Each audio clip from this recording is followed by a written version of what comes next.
Aklat ng Mateo, chapter 5, verse 21 to 26, ang turo tungkol sa pagkagalit.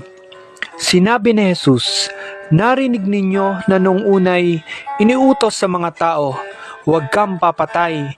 Ang sino mang makamatay ay mananagot sa hukuman. Ngunit ngayon sinasabi ko sa inyo, ang mapuot sa kanyang kapatid ay mananagot sa hukuman. Ang humamak sa kanyang kapatid ay mananagot sa Sanhedrin. At sino mang magsabi sa kanyang kapatid, ulul ka, ay mapapasaapoy ng impyerno.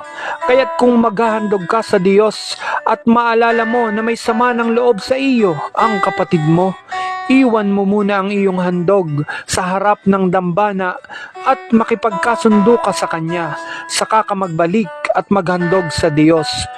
Kung may magsakdal laban sa iyo sa hukuman, makipag-ayos ka sa kanya habang may panahon bago kaniya iharap sa hukom.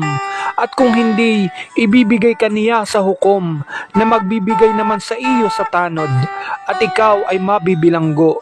Sinasabi ko sa iyo, hindi ka makakalabas doon hanggat hindi mo nababayaran ang kahuli-hulihang kusing." Amen.